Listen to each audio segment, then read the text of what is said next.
इससे previous lecture में हमने वेक्टर्स चैप्टर 2 स्टार्ट किया था, इंट्रोडक्शन किया था वेक्टर्स और स्केलर्स का, और फिर हमने देखा था कि कैसे वेक्टर को रिप्रेजेंट किया जाता है। इस लेक्चर में हम डिस्कस करेंगे कि वेक्टर को ऐड कैसे कर सकते हैं या वेक्टर को सब्ट्रैक्ट कैसे कर सकते हैं। तो एडिशन में बात करें तो जो वेक्टर को ऐड करने का मेन मेथड होता है उसको हम हेड टू टेल रूल कहते हैं। हेड टू टेल रूल ऐसा ग्राफिकल मेथड जिसके ज़रिए दो वेक्टर्स को ऐड किया जाता है उसको हम हेड टू टेल रूल कहते हैं। अब इसमें हेड टू टेल रूल के तहत वेक्टर्स को कैसे ऐड करते हैं इस चीज़ को हम डिटेल से डिस्कस करते हैं। मिसाल के तौर पे हमारे पास दो वेक्टर्स हैं, वेक्टर ए और वेक्टर बी। फॉर एग्जांपल हमारे पास एक वेक्टर ए है, एक वेक्टर बी है। अब इन दो वेक्टर्स को हमने ऐड करना है, तो वेक्टर को ऐड करने का तरीका होगा हेड टू टेल रूल। नाम से ज़ाहिर हेड टू टेल रूल। तो वेक्टर को हम अगर ऐड करना चाहते हैं तो हेड टू टेल रूल के ज़रिए हम वेक्टर्स को ऐड करते हैं।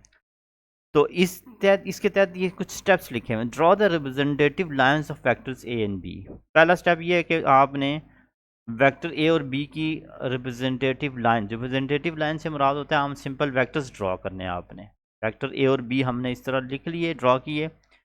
फिर हमने ये करना है, join the tail of vector B with the head of vector A. यानी आसान अल्फाज में आप मालूम करना चाहते हैं ए प्लस बी। हमने ये करना है कि जो फर्स्ट वेक्टर होगा इस वेक्टर के हेड के साथ सेकंड वेक्टर की टेल को जोड़ना है। यानी वेक्टर बी की टेल को वेक्टर ए के हेड के साथ ज्वाइन करते हैं। चलो ज्वाइन करते हैं। आप ये करेंगे, vector A as it is draw कर लेंगे और वेक्टर बी को इस ए के साथ क्या करेंगे, ज्वाइन करेंगे। एक मिनट ठहरिएगा, यहाँ से थोड़ा सा इसको मैं सेट करता हूँ। ये वेक्टर ए को आपने इसी तरह ड्रॉ कर लिया। अब इसमें आपने ध्यान रखना है कि वेक्टर की लेंथ और एरो उसकी डायरेक्शन चेंज नहीं होनी चाहिए। वेक्टर बी की जो टेल है, ये टेल है वेक्टर बी की। टेल का मतलब है दुम। वेक्टर बी की जो दुम है, जो टेल है, वेक्टर ए के हेड के साथ, और इसकी डायरेक्शन आपने चेंज नहीं करनी, इसकी एरो की लेंथ भी चेंज नहीं करनी। जितनी जो इसकी लेंथ थी वो मैग्नीट्यूड सेम रहना चाहिए। जो इसको एरो की डायरेक्शन है वो एरो डायरेक्शन चेंज नहीं होनी चाहिए। ठीक है। फिर हम ये करते हैं कि फाइनली तीसरा स्टेप में हम ये करते हैं कि पहले vector A, first vector A की टेल से, इसकी दुम से, इसके सेकेंड वेक्टर के हेड की तरफ एक एक वेक्टर ड्रॉ करना है। उस वेक्टर को हम रिजल्टेंट वेक्टर कहते हैं या sum of the all the vectors कहते हैं।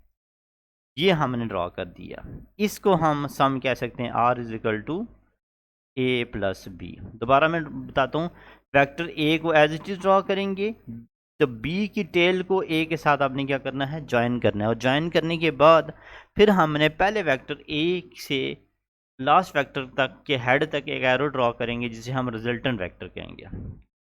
तो ये थे स्टेप। 3 स्टेप्स आपने इसमें फॉलो करने हैं। ए और बी को उसी तरह ड्रॉ करना है एज इट इज़, फिर बी की टेल को ए के साथ ज्वाइन करना है, और फिर ए वेक्टर की टेल से बी की तरफ एक रिजल्टेंट ड्रॉ कर लेंगे। ओके। तो इस पूरे प्रोसेस को हम हेड टू टेल रूल कहते हैं। ये जो सिस्टम अभी हमने किया है, ये सारा प्रोसेस सिस्टम, इसको हम हेड टू टेल रूल कहते हैं। अब इस हेड टू टेल रूल के मुताबिक एक वेक्टर हमें मिलता है जिसे हम रिजल्टेंट वेक्टर कहते हैं। रिजल्टेंट वेक्टर को डिफाइन कर सकते हैं single vector which shows the combined का मतलब हो गया सम, जो उसके सम को शो करता है, जो उसकी एडिशन को शो करता है। एक सिंगल वेक्टर, जितने भी वेक्टर आपने ऐड किए उसका एक सिंगल वेक्टर हमें मिलता है जिसे हम रिजल्टेंट वेक्टर कहते हैं। तो ये यहाँ पे आर जो है ये क्या है, आपके पास एक रिजल्टेंट वेक्टर है। उसके बाद हमें डिस्कस करते हैं सब्ट्रैक्शन ऑफ वेक्टर। वेक्टर को सब्ट्रैक्ट भी कर सकते हैं, जस्ट लाइक वेक्टर को सब्ट्रैक्ट करने का तरीका जिस तरह अभी हमने बात की थी। वेक्टर ए और बी हमारे पास, मिसाल के तौर पे वेक्टर ए है और ये वेक्टर बी है। अब हमने क्या करना है, इसको सब्ट्रैक्ट करना है। बेसिकली सब्ट्रैक्शन का कोई भी स्पेसिफिक रूल नहीं है, बल्कि हमारे पास रूल एडिशन का ही है। हमने ये करना है कि जो सेकंड वेक्टर था, हमने मालूम करना चाहते हैं ए माइनस बी। तो इसका सिंपल सी बात है कि A plus into minus B. Plus minus क्या होता है, माइनस होता है, यानी ये भी ए माइनस बी ही लिखा हुआ है। लेकिन ये ये भी हेड टू टेल रूल के मुताबिक होगा। हमने क्या करना है, ए और minus negative of B vector को हमने क्या करना है, आपस में ऐड करना है। अब माइनस बी से मुराद यह है कि जो बी है इसके आपने एरो जस्ट चेंज कर लेंगे, बी का आपने रिवर्स करना है। बी को रिवर्स करने के बाद जो हमें माइनस बी बनेगा उसको ए में ऐड कर देंगे। तो अब हम इसको ऐड करते हैं, ए को इसी तरह लिख लेते हैं एज इट इज़। अब माइनस बी तो हमारे पास अब माइनस बी ये वाला वेक्टर है, इसको आपने इसी तरह लिख दिया। अब ये हमारे पास अब यहाँ पे रिजल्टेंट हमें मिल जाएगा जो इसके कंबाइन इफेक्ट को शो करेगा, जिसे हम रिजल्टेंट वेक्टर कह सकते हैं।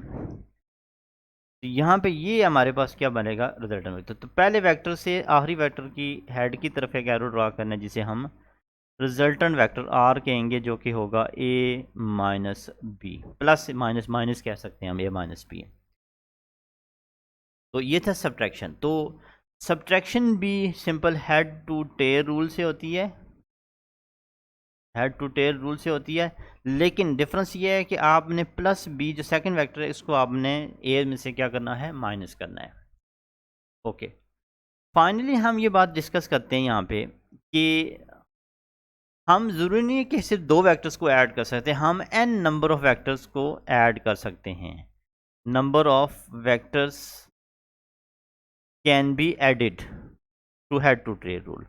मिसाल के तौर पे हमारे पास 4 वेक्टर्स हैं। मिसाल के तौर पे ये ए वेक्टर है, ये बी वेक्टर है, ये सी वेक्टर है, ये डी वेक्टर है। हमारे पास ये 4 वेक्टर्स हैं, इनको हमने ऐड करना चाहते हैं। तो हम ये करेंगे कि जितने भी वेक्टर्स हैं उसको एज इट इज़ ड्रॉ करते जाएंगे। पहला ए वेक्टर, अब बी की टेल को ए के साथ ज्वाइन करना है, फिर सी की टेल को बी के साथ ज्वाइन करना है, लेकिन ये डायरेक्शन चेंज नहीं होनी चाहिए। यहाँ पे मैंने डायरेक्शन चेंज कर दी, आपने इसकी डायरेक्शन और एरो की लेंथ चेंज नहीं करना, इस बात का आपने ध्यान रखना है। ये सी वेक्टर हो गया।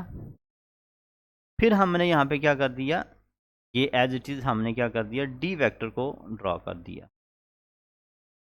डी वेक्टर को हमने क्या कर दिया, ड्रॉ कर दिया। अब यहाँ पे बहुत स्मॉल रिजल्टेंट मिलता है हमें आर, जो कि होगा A plus B plus C. Okay, I hope आपको ये चीज़ क्लियर